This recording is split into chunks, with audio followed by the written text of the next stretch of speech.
할렐루야. 오늘도 젊은이 예배를 드리게 해주심에 감사드리며 예배 자리에 참석하고 영상을 통해 예배하는 모든 청년들, 또 오늘 중고등부 학생들, 그리고 모든 성도님들 위해 이번 주도 하나님의 은혜와 사랑 안에서 더욱더 평안이 넘쳐나길 소망합니다. 옆에 분들과 함께 인사하도록 하겠습니다. 샬롬, 주의 이름으로 사랑합니다. 한 번 더 인사하시겠습니다. 소나타 하시면서 샬롬, 주의 이름으로 사랑합니다. 네. 오늘은요, 복된 마음가짐이라는 제목을 가지고 말씀을 전하고자 합니다. 제가 헬스를 작년 2월 21일 날 등록했습니다. 네, 잘 갔을까요? 처음에는요, 한 2달 정도 진짜 열심히 갔어요. 매일 시간 날 때마다 이렇게 운동을 했어요. 근데 그 마음이 점점 줄어들어서 그냥 잊을만 하면 좀 많이 먹었다 싶으면 이렇게 가서 헬스를 했습니다. 그러다 이제 지난주 월요일부터 새벽 예배가 끝나고 열심히 운동을 하기 시작했습니다. 네, 좀 살 좀 빠져 보이나요? 고개를 이렇게 하시는데 네. 저는 되게 마음가짐이 되게 중요하다라고 생각하는 사람 중에 한 명입니다. 그래서 또한 그 체계가 되게 중요하게 생각해요. 그래서 화요일 새벽 예배 끝나고 운동을 갔고 수요일, 목요일, 금요일 쭉 갔는데요. 생각해보니까 월요일 날은 새벽 예배가 없어서 월요일은 좀 쉴까? 라는 이러한 마음이 있었어요. 그러한 마음가짐을 가졌는데 또 월요일 새벽 예배가 생겨서 다시금 제 마음가짐이 달라지게 되었습니다. 한편으로는 월요일도 이제 운동할 수 있구나, 운동 안 하고 못 배이겠구나 라고 생각을 했습니다. 오늘 제목에서와 같이 마음가짐은요 너무나도 중요합니다. 우리가 어떠한 마음가짐을 가지고 살아가느냐에 따라서 우리 인생이 바뀝니다. 어느덧 2월이 되었습니다. 2월도 5일이나 지나가고 있습니다. 2023년도를 시작하면서 세운 그 기도 제목들, 새해의 다짐들이 잘 이루어지고 계신가요? 잘 이루어가고 계신가요? 네, 아멘. 한 분 나오셨습니다. 특히나 이 신앙의 성장을 위해서 노력하는 그 부분을 우리는 한번 다시금 돌아보시기 바랍니다. 세상의 잘됨 말고 내가 정말 신앙적으로 하나님 앞에서 나의 삶이 정말 말씀 가운데 바로 서고 있는지, 바로 서기 위해 어떠한 계획을 세웠는지, 그 계획이 잘 이루어지고 있는지 우리의 삶을 한번 돌아보시기 바랍니다.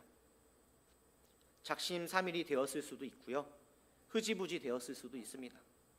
잘 지키고 있을 수도 있고, 지키다가 안 지키다가 이렇게 왔다 갔다 하며 지내실 수도 있습니다. 하지만 이 모든 상황 가운데 가장 중요한 것은요, 마음가짐입니다. 요즘에 이런 말이 있습니다. 중요한 건 꺾이지 않는 마음. 중요한 건요, 꺾이지 않는 마음가짐입니다. 나의 신앙이, 나의 믿음이 정말 성장하길 바라고 하나님을 바라보며 하나님을 의지하고자 하는 그런 마음가짐이 가장 중요합니다. 어떠한 마음가짐으로 한 해를 살아가는가, 어떠한 마음가짐으로 한 주를 살아가는가, 어떠한 마음가짐을 가지고 한 해를 살아가는가, 이것에 따라서 나의 삶이, 나의 신앙이 그대로 흘러간다라는 사실입니다. 오늘 본문은요, 예수님께서 부활하신 후에 3번째로 제자들에게 나타나셔서 예수님을 3번이나 부인한 베드로에게 물으십니다. 요한의 아들 시몬아, 내가 나를 사랑하느냐? 요한의 아들 시몬아, 내가 나를 사랑하느냐? 요한의 아들 시몬아, 내가 나를 사랑하느냐라고 예수님께서는 베드로에게 물으십니다. 이 베드로의 대답을 통해서 오늘 말씀을 나누고자 합니다. 많은 설교들이 내 양을 먹이라 라는 그러한 설교에 집중을, 포커스를 두고 말씀을 전하지만 오늘은 베드로의 이 대답을 통해서 오늘 말씀을 전하고자 합니다. 오늘 제목에서 마음가짐을 이야기하고 있는데요, 앞에 수식어가 있습니다. 오늘 제목에 무슨 마음가짐일까요? 맞습니다. 복된 마음가짐입니다. 우리는 복된 마음가짐을 가져야 합니다.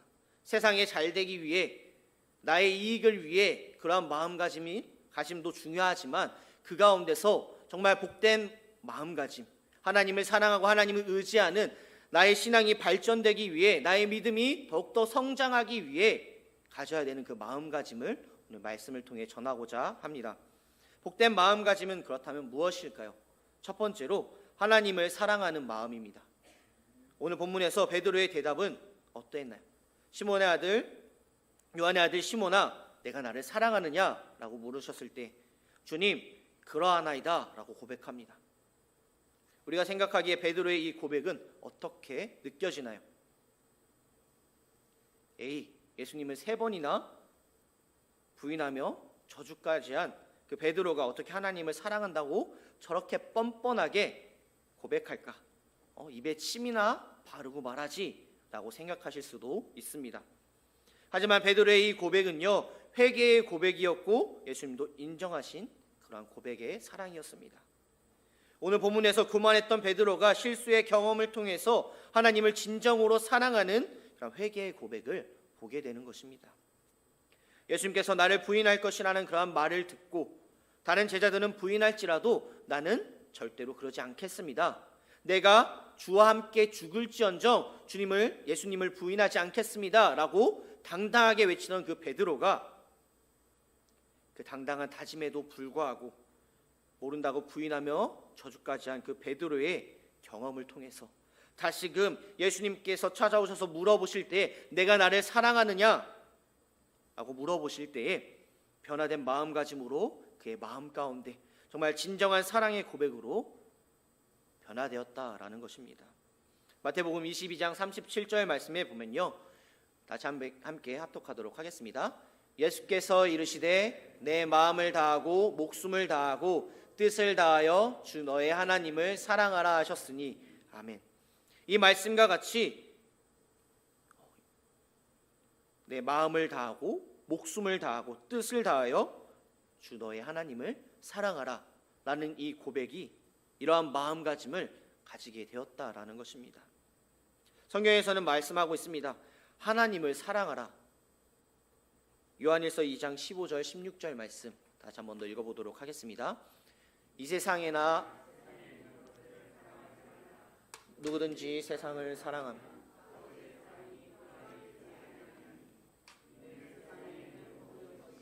육신의 정욕과 안목의 정욕과 이생의 자랑이니 다 아버지께로부터 온 것이 아니요 세상으로부터 온 것이라. 아멘. 세상을 사랑하면 하나님을 사랑하는 마음이 그 안에 있지 않다라고 말씀하고 있습니다. 세상 가운데 있는 육신의 정욕, 안목의 정욕, 이생의 자랑을 사랑하는 것이 아니라 우리는 하나님을 사랑하는 믿음, 하나님을 사랑하는 믿음의 신앙, 믿음의 삶이 되어야 합니다. 우리의 마음가짐을 다시금 새로 잡길 원합니다. 올 한해, 아니요 이번 주, 아니요 오늘 하루, 정말 내가 세상을 사랑하는 것이 아니라 주님을 사랑하는, 하나님을 사랑하는 그 마음 가운데 그런 복된 마음을 가지며 오늘 하루를 살아가는 우리의 믿음의 삶이 되길 소망합니다. 다음은 두 번째로 복된 마음가짐이란 무엇일까요? 두 번째로 하나님을 의지하는 마음입니다. 베드로의 말을 보면요, 그러하나이다 라고 자신의 생각을, 자신의 마음을 이야기합니다. 마지막 세 번째 물음에 근심하여 주님이 모든 것을 아십니다 라며 고백하는 이 베드로의 고백을 보게 됩니다. 베드로의 고백의 변화는요, 더욱더 그의 마음가짐에 더 단단해지는 그러한 상황을 보여주고 있습니다. 주님을 부인하며 저주했던 그 베드로의 모습들 가운데 회개하며 다시 마음가짐을 다잡고 주님을 의지하는 그 마음을 우리도 가져야 합니다. 서두에도 이야기했듯이 작심삼일일 수도 있고 정말 우리가 하나님을 닮아가기 위해, 주님을 닮아가기 위해, 말씀 위에 바로 서기 위해, 우리의 신앙을 성장하기 위해, 믿음을 더욱더 굳건히 하기 위해서 세웠던 모든 계획들 흐지부지 되었을 수도 있고 지키다가 안 지키다 왔다 갔다 할 수도 있습니다. 하지만 우리의 마음가짐은 주님을 의지하고 주님의 말씀에 순종하며 그러한 마음가짐 가운데 견고히 나아가는 우리의 삶이 되어야 한다라는 것입니다. 이것을 한마디로 말하면요, 주님을 의지한다라는 말을 한마디로 하면요, 나를 버려야 합니다. 나를 버려야 주님이 나타날 수 있습니다. 스크래치 놀이라는 걸 아시나요? 우리 사진 한번 보여주시겠어요? 이거 아시나요? 해보신 분 계신가요? 우리 친구들. 혹시 성도님들 중에서는 안 계신가요? 네, 저게요, 어떤 거냐면요, 흰 종이에 여러 가지 색깔로 종이를 덮습니다. 그리고 그 위에 검은색 크레파스로, 검은색으로 다 색칠해요. 그래서 그림을 그리면요, 저렇게 예쁜 그림이 나타납니다. 이쑤시개나 샤프로 긁으면요, 예쁜 그림이 완성됩니다. 마태복음 23장 12절 말씀에 이렇게 말씀하고 있습니다. 누구든지 자기를 높이는 자는 낮아지고 누구든지 자기를 낮추는 자는 높아지리라 라고 말씀합니다.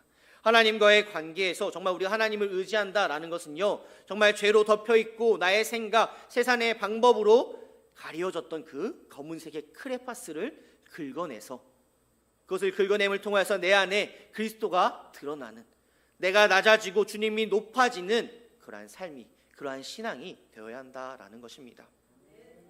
내가 높아지려면 주가 낮아지고, 내가 낮아지면 주가 높아집니다. 내가 높아져서 하나님의 영광을 가리는 것이 아니라 내가 낮아짐을 통해서 하나님이 드러나는, 스크래치 놀이와 같이 나의 습관, 나의 세상적인 방법, 나의 세상적인 생각들을 긁어냄을 통하여서 정말 예수 그리스도가 나타나고 예쁜 그림에 정말 하나님께서 보시기에 아름다운 우리의 인생이 되길 소망합니다. 이번 주에 교육부와 청년부의 연합수련회가 있습니다. 가시는 청년들, 가시는 우리 학생들, 어떠한 마음 가운데 수련회를 참석하나요? 어떠한 마음일까요? 그냥 1박 2일 재밌게 놀다 와야지. 저녁에 고기가 많이 준비되어 있다는데 배부르게 먹고 와야지. 가기 귀찮은데 자꾸 가자고 하네. 한번 가주지 뭐 내가. 이런 마음으로 가시나요? 아니면 이번 수련회를 통해서 정말 내가 하나님과 더욱더 가까워지고 내 마음 가운데 예수 그리스도를 사랑하는 그 마음을 더욱더 발전하며 나가는지, 합력하여 선을 이루자라는 그 주제에 맞게 나의 삶을 변화시켜야지라는 그런 기대감으로 나아가시나요? 어떠한 마음가짐으로 수련회에 참석하시나요? 그렇다면 반대로 못 가시는 분들은 어떠한 마음가짐 가운데 있으십니까? 바쁘니까 어쩔 수 없지. 안 가도 뭐 괜찮겠지. 나 하나쯤이야. 에이, 뭐 하러 가? 고기? 그냥 사 먹으면 되지. 이렇게 생각할 수도 있습니다. 수련회의 목적은요, 우리의 시들어지고 잊고 지냈던, 정말 우리가 다 잡았던 그 마음가짐을 다시금 흐지부지 되었다면 붙잡는, 하나님의 사랑과 하나님을 의지하는 이 마음가짐을 다시금 붙잡고 변화되기 위해 가는 것이 수련회의 목적입니다. 그냥 여름이니까, 겨울이니까 가는 그러한 교회 행사가 아니에요. 이 수련회를 통해서 우리가 하나님을 더욱더 알아가고 하나님과 가까워지고, 내가 정말 하나님을 몰랐다면, 아니요, 하나님과 조금 더 멀어졌다면 하나님과 가까워지고 하나님을 조금이라도 알기 위해 노력하는 그런 시간으로 나아가는 것이 바로 수련회입니다. 우리는 비타민이나 오메가3 등등의 영양제를 먹습니다. 혹시 블랙마카나 아르기닌, 이런 밀크시슬 드시는 분 계신가요? 처음 듣는 분도 계시죠? 네, 여러 가지 영양제들이 있습니다. 그것들을 하루만 먹으면 괜찮아질까요? 아니요, 바로 먹는다고 해서 괜찮아지지 않습니다. 꾸준히 먹어야 그 영양제의 효과가 나옵니다. 왜 먹나요? 건강해지기 위해서 먹습니다. 우리의 신앙과 믿음의 가장 중요한 영양제는요, 바로 말씀입니다. 이번 수련회를 통해서 비타민과 같은, 오메가3와 같은, 듣도 보지 못한 블랙마카와 아르기닌과 밀크시슬과 같은 그러한 영양제가 가득한 이러한 말씀이 넘쳐나는 이 수련회에 다시 함께 참석하시길 바라겠습니다. 가는 청년들의 마음가짐은요, 더욱더 주님을 알아가기 위해 주님과 내 시들해졌던 이 마음을 다시금 견고히 붙잡기 위해 나아가야지라는 그러한 마음가짐으로 나아가고요. 못 가는 청년들, 정말 아쉽게도 못 가는 청년들, 하지만 조금이라도 이 수련회를 생각하고 이 수련회를 바라보면서 이 말씀 구절, 수련회 주제를 다시금 한번 돌아보면서 내가 조금이라도 바꿀 수 있다면 바꾸며 함께 협력하여 선을 이루어 나아가는 우리 청년부, 다니엘 청년부, 교육부, 중고등부가 되길 소망합니다. 말씀을 정리하고자 합니다. 베드로의 마음은 하나님을 사랑하는 마음, 하나님을 의지하는 마음이었습니다. 우리 또한 하나님을 사랑하고 하나님을 의지하는 그런 복된 마음가짐을 가지고 하루를 살아가는, 한 주를 살아가는, 남은 한 해를 살아가는 경옥대 우리의 믿음의 삶이 되길, 믿음의 신앙이 되길 소망합니다.